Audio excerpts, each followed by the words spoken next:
Here it just says y equals c to the x, where c is greater than 0. C actually also isn't equal to 1. Remember, we discussed that. It can't equal 1. It would just make a horizontal line. That's all that would happen, because 1 to the 1 is 1, 1 to the 7 is 1, 1 to the 9 is 1. So also what should be on here, it moves when it wants to, is that c cannot equal 1 as well, right? So it has to be greater than 0 up to 1, which would make a decrease, or greater than 1, which would make it increase. That's only if it's in the form ab to the x. But the moment we start adding like transformations and reflections, that doesn't sit anymore, right?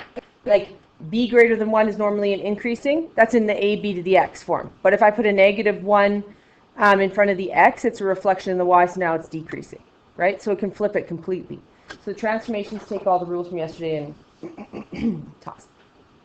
Anyways, we're going to describe how the graph of the second function compares to the graph of the first function and determine the mapping notation. So we had one rule with transformations that we always had to make sure that we had. We always had to have an equal, y equals, and then always had to have a 1 in front of our x. If we didn't have a 1 in front of our x, we'd take the b value out, correct? That was the rule. There's only one little added rule with exponents and logs, is that the bases have to be the same. If they're not the same, you must make them the same before you can state anything. Okay? Currently, they are the same. So, stretches. Do we have any? Yes. What do we have? A vertical stretch. Am I allowed to use this on a test? No. I'm allowed to say vertical stretch with the proper terminology. By a factor of. Am I allowed to use BAFO? No, they will laugh at you and give you no marks. It will be so sad. Okay? Vertical stretch by a factor of. You have to write the whole thing out, okay? 2, about the what? X-axis. Do we have any stretches? Stretches, we're done. Do we have any oh my goodness, reflections? Is there a negative here? In front of the 2? No. Is there a negative in front of the x? Nope. Do we have any translations? We have a horizontal translation to, you can say units. They like seeing units, you don't have to. 2 units right. They'll always write units on the diploma. If you go 2 right, though, you're fine. But they'll always have the word units. Okay, B, what do I have to do? Subtract the 4. And this. This often confuses people. What way could I rewrite that? Is the negative with the 2, or is it just sitting in front? It's technically sitting in front. If it was with the 2, it would be in the bracket, wouldn't it? So I don't have to make this be the same as this. 2 and 2 are the same. Right? The negative is sitting in front. So it's negative 1. If you want, you can put it in brackets like this to prove it. And x over 5 is the same as what? X? What? 1/5 x? Is that what you said? Yeah. We're going to go with it because it's right. I can't hear. 1/5 x. It's easier to give your horizontal stretch that way. Okay? I forgot to do mapping on the last one. What's my mapping? X, y. X plus 2, 2y. Exactly. Okay, do B. And then you do that. You're all here, it doesn't matter. Okay. This recording is useless anyways. It's hearing you. I heard you call it useless. Well, oh, sorry, recording. It's my recording of me, so I'm kind of cutting myself down indirectly. Or directly. It's okay, I can take it. It's fine. I'm old. I can take it. We're good. Okay. The Tylenol thingamabob? Yeah. All right. I'm going to skip example 2 for a second. Because it works better when we know logs, which we don't currently. Okay. We did this yesterday. So we have explain using transformations why the graph of y equals 1/3 x is a reflection in the y-axis of the graph of y equals 3x. So y is 1/3 x, a reflection of the graph of y equals 3x, yeah. As a reflection on the y-axis, we need to reflect the negative with the x, and if you put 3 with a negative x, will go to 1. This is the original, though, because they want to show that that one's a reflection of this one. So we don't change this one. Okay, well then change it over. Yeah, and it becomes what? 3x, well, 3x. It becomes this. It becomes 3 to the negative x. Because you can bring the 3 up by making it 3 to the negative 1, right? And then it joins the x. And make sure you show the transformation of the one that they're telling you to transform. So in here it says, explain using transformations why the graph of y equals 1/3 x is a reflection of the y in the y-axis of the graph of y equals 3x. So 3 to the x is the original. This is the transformed one.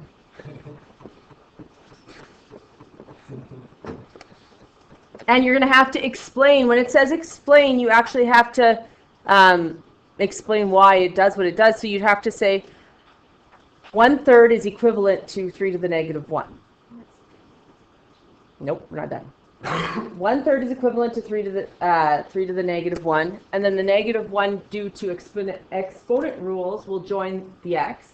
And when we have a negative 1 in front of the x, that is a reflection of the y-axis. Like, you'd have to explain it fully. Pardon? You have to write that all down, because that's explained. This is not explained at all. This is just showing some math. Real. No, you don't want to, but you're going to have to. Okay. They will have explained questions on diplomas. The question will be completely explained, and then they'll give you this much room to explain it. If you're missing pieces, and it'll be out of 3 marks, so if you just write that, be like, yeah, I'm not going to give 3 marks, because you know you're not. Like, how does someone give you 3 marks for that? No, that's not explaining. Don't write up get the story. Just do that, and done. Yeah, good explanation. I see it too. I see a 3, but not 3 marks. I see 2 arrows, 2 equations transforms. That's 5 marks.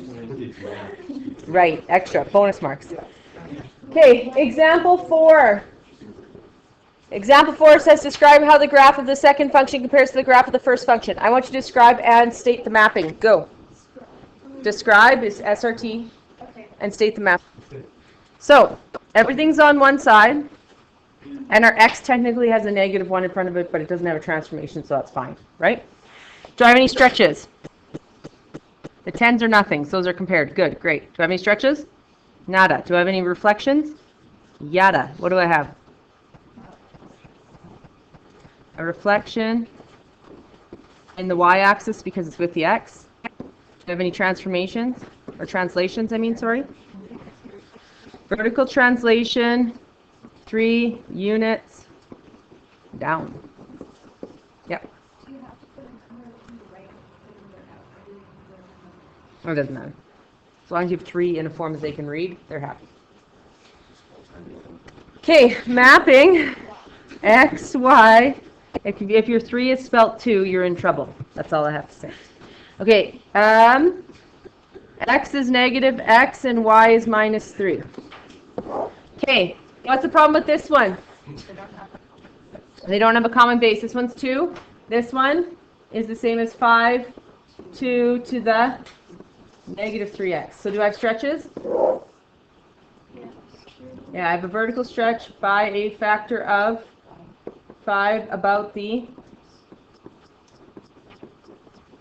x-axis, because so is about the opposite. Then I have a what? I factored 1/3 because it flips about the y-axis.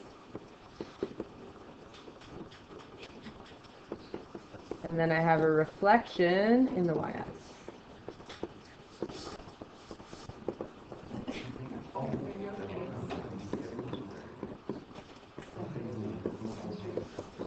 Okay. My mapping is going to be x, y becomes negative 1/3 x, comma 5y. Second one, the 6 is wrong, right? Wrong, correct? Wrong, right? Didn't sound correct. Yes. So, we have to make this be 1/6 be a 6, so what's it going to actually do? going to fix all my problems is what it's going to do. Pick out the reflections. So now I have a vertical stretch by a factor of to about the x-axis. And I have vertical translation 3 units up. xy becomes x comma 2y plus 3. So there's nothing with the x, they actually stay the same. This would be a good question that they could give you and ask you how the domain changed. The domain is XER, it's still going to be XER. Nothing happens to the x plus it's XER no matter what you do, it's still XER. You know what I'm saying? All right. This one is the same as having y equals a 1/2 x. So I have a horizontal stretch by a factor of about the y-axis. Now we're actually not going to move on after this, so don't get all flippy with your paper. You're going to be flipping back. It's all going to happen. Of course, you, the late one.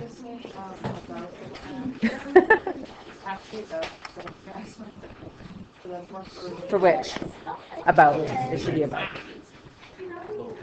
Yeah, it should be. Okay, we're not flipping.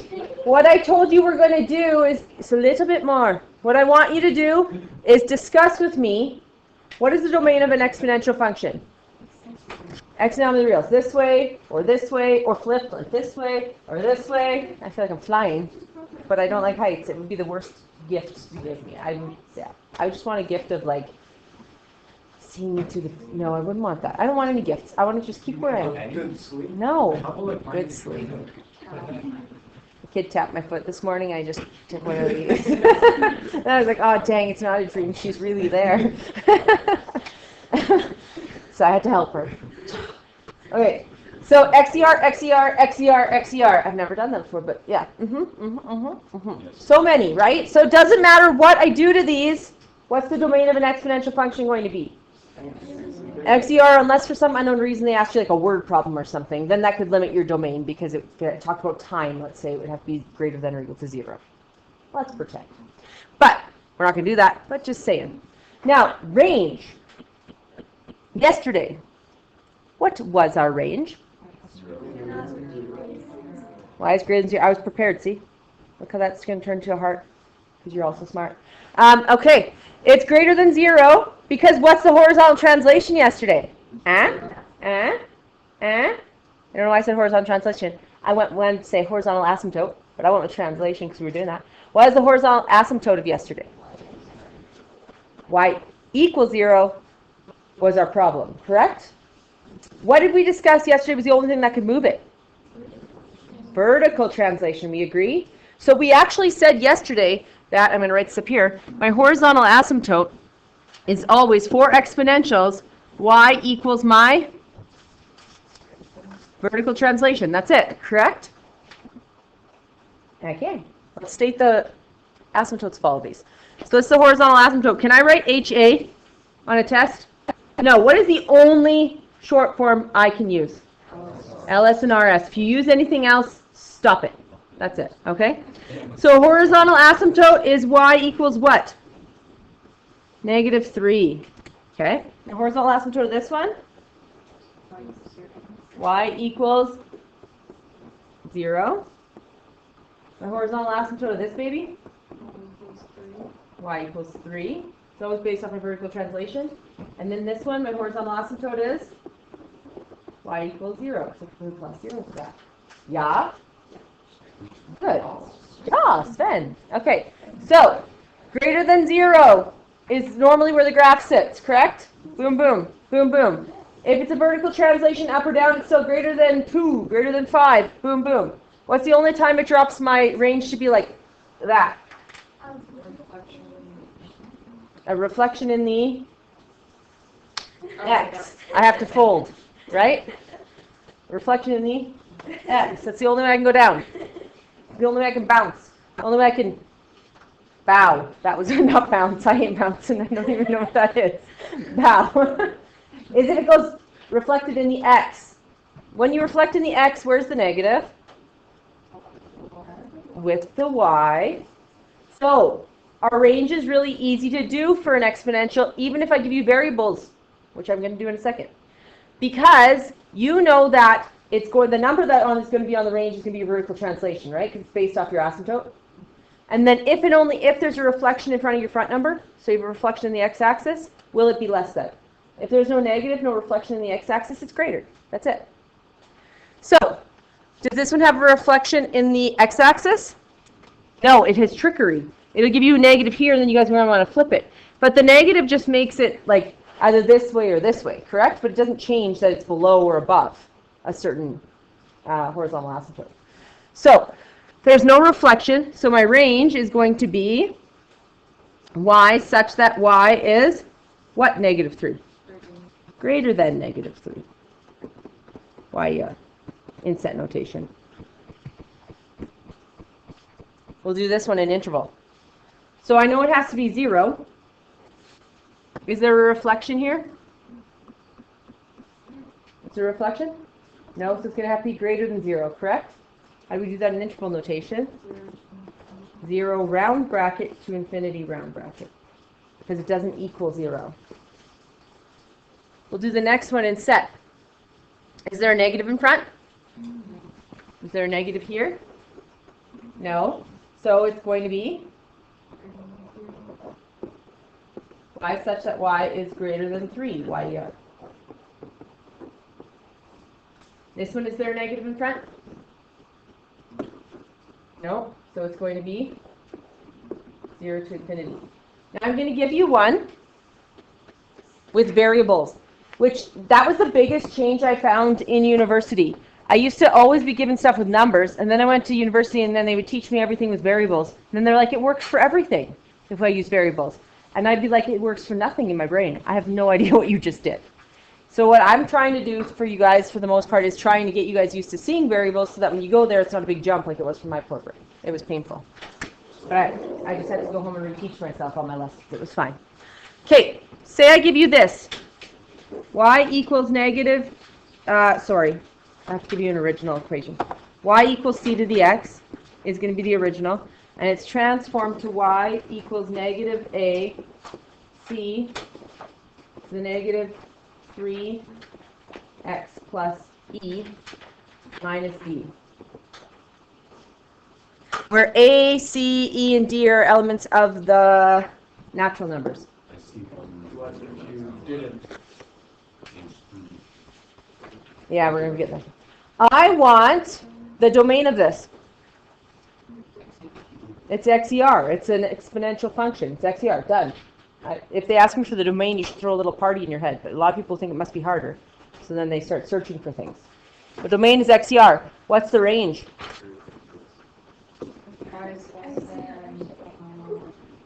Y such that y is less than. Why is it less than? Because there's a negative through the x. There's a negative here, and it's less than what? What's going to be less Like than? Negative d. Y here. What is my horizontal asymptote at? Y equals negative d. You can answer any of these questions. If you can answer it with all variables, you can. I get where they were coming from when they were doing it. I didn't like it, but I get where they were coming from. Because if you can answer any of these questions with variables, I can throw any number in and you should be fine. Right? If I state my transformations, I would have a vertical stretch by a factor of a about the x-axis. I would have a horizontal stretch by a factor of 1/3. I shouldn't have. Why did I get a number? I was being kind. By 1/3 about the y-axis. I have a reflection in the x and y-axis. When you have it in both, you can actually put it together. You don't have to write them separate. You can say a reflection in the x and y-axis. That's completely fine. And then I have a horizontal translation e to the left, e units left, and a vertical translation d units down. Right? I nicely put a 3 in there. Not intentionally, it just happened. All right. Does that make sense? If you can understand this, you can understand any. So remember, if you have a reflection in front, your range will flip. If not, your range is greater. And then it's always your vertical translation because that is your asymptote. Boom. This here, my friends, is a multiple choice. Example 5. Which equation determines an asymptote of y equals 3 to the x minus 2 plus 1? Which one is it? A, B, C, or D?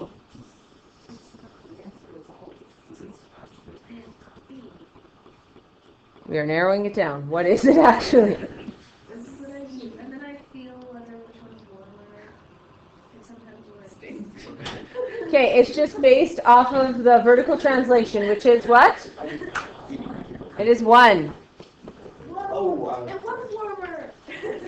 Or right. One of the other options. Good, good. Good, good, good. Okay, I want you to do A and C for this question. A and C. We'll skip B for now. Like I said, it's easier to do x-intercepts once we actually have know how to solve a log.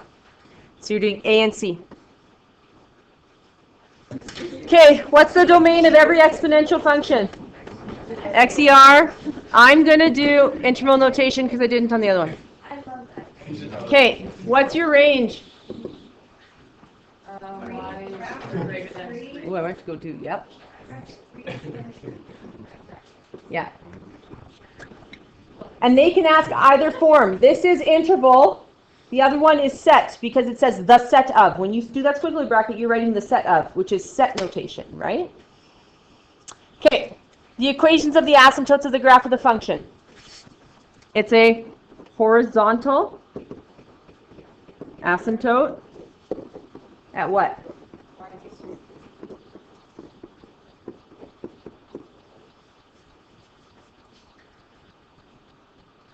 Now, for example 7, all I want you to do for this one, not cry, try and get it to move over. Okay, you're going to sketch the y equals, yeah, don't, it's okay. You're going to sketch the y equals 4 to the x on it, and then you would use mapping to do the new, correct? You would go to your calculator and you would sketch y equals 4x, and then you could use mapping to sketch the new. But because there's no f's in that, what could you just do? Like there's no like f in the equation. Like you know how sometimes in transformations there was an f in here which meant gave you all the transformations you have to apply? When there was an f in the equation you couldn't type it into y equals, correct? It gave you transformations, you have to apply it, and then you can type it into y equals. That was fine. But when it's like this, and there's no f in it, you can actually just type it right in and sketch it from there. You don't actually have to do mapping, do you? No, not at all. Okay? So I'm going to get you guys to do that, and then I'm going to write down the homework. I posted the assignment that you're going to have to do. The homework for this would be short. It's transformations. You've done them 8,000 times. Remember, it always is overwhelming at first, and then by the 17th, unit of transformations, you're like, we get it. We got it. That should make you feel happy. Okay? Also, just so you know, next Friday, I'm going